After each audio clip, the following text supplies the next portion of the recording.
India के जो prime minister हैं वो स्पीच कर रहे थे और उन्होंने बात की कि भाई जो था जिनेवा कन्वेंशन की, तो उन्होंने जिक्र नहीं किया, लेकिन उन्होंने बोला कि मैं हमेशा दुनिया के किसी भी कंट्री में अगर इंडियन की कोई मुश्किल होती है तो हम वहाँ पे पहुँचते हैं। चाहे कतर के हो, कतर ने फांसी की सजा सुनाई उनके 8 एक्स नेवी ऑफिसर्स को, वो वापस लेकर आए, बाइज्जत वापस लेकर आए, यहाँ से अभिनंदन वापस गए। इसके अलावा श्रीलंका में तकरीबन 3 से 4-5 के करीब जो उनसे उनके इंडियन मछेरे थे उन्हें फांसी की सजा आई, वो वापस आ गए। उन्होंने बड़ा फख्र से ये बोला कि भाई पूरी दुनिया में जहाँ पे भी इंडियन जाते हैं, मुश्किल में हो हम उनकी हेल्प करते हैं।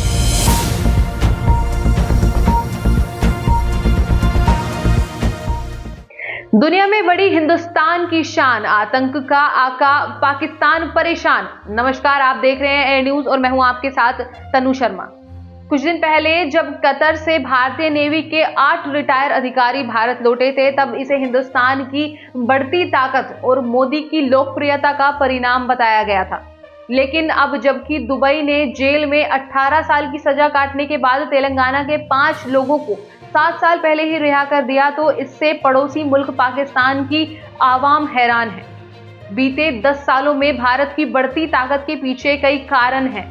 भारत एक हिंदू बहुल देश है लेकिन धर्मनिरपेक्ष है। फिर भी पिछले कुछ सालों में जिस तरह से इस्लामिक मुल्कों से भारत के संबंध अच्छे हुए हैं, उससे पाकिस्तान को मिर्ची लगी है।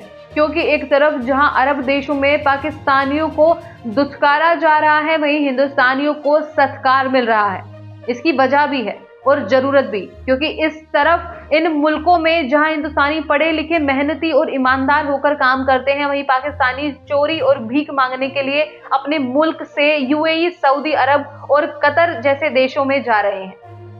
पाकिस्तान के लिए इससे ज्यादा शर्म की बात और क्या होगी कि अरब देशों ने पाकिस्तान के कई जिलों और इलाकों के लोगों को वीजा देना बंद कर दिया है, लेकिन जिलों को बैन कर दिया क्योंकि यहाँ के लोग चोरी और भीख मांगते पकड़े गए हैं। ये सच है कि इस वक्त हिंदुस्तान की 140 करोड़ जनता दुनिया भर के उत्पादक देशों के लिए सबसे बड़ा बाजार है। इसलिए कोई बड़ा मुल्क भारत से अपने संबंध खराब नहीं करना चाहता है। लेकिन सवाल है कि हिंदुस्तान की आबादी तो हमेशा से दुनिया की सबसे बड़ी आबादी रही है, तो फिर पिछले कुछ सालों में ऐसा क्या हो गया जिससे हिंदुस्तानियों की धाक अरब से लेकर पश्चिम मुल्कों में बढ़ी है?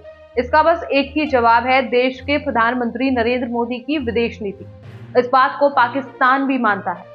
यहाँ एक बात जो मुखर होकर पाकिस्तान के लोग भी कह रहे हैं, वो है लीडरशिप का नेशनलिस्ट होना, मुल्क के प्रति वफादार होना, हुक्मरान के लिए राष्ट्रवाद प्रमुख होना, जो कि पाकिस्तान में न रहा और न ही है।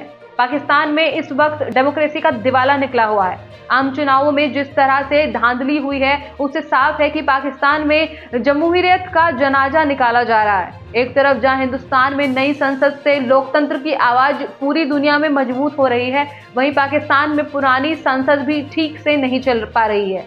एक बार फिर सत्ता की चाबी सेना के हाथों में पहुंच चुकी है। हिंदुस्तान और पाकिस्तान की बात को एक पल के लिए छोड़ भी दें तो इस वक्त मोदी की ताकत, मोदी की शख्सियत, मोदी की विदेश नीति और राजनीति की पूरी दुनिया कायल है। मतलब पाकिस्तान में ही नहीं बल्कि पड़ोसी मुल्कों में भी मोदी का डंका बज रहा है, चाहे वो पाकिस्तान हो, अफगानिस्तान हो या फिर नेपाल, श्रीलंका हो या फिर बांग्लादेश। यही वजह है कि आज दुनिया का हर वो मुल्क जो हिंदुस्तान की तरक्की से जल रहा है, वो भी मोदी जैसा लीडर मांग रहा है, जो हिंद की ताकत को हर दिन मजबूत कर रहा है। तो ये थी हमारी आज की खास रिपोर्ट। इसी के साथ साथ मैं तनु शर्मा आपसे विदा लेती हूँ।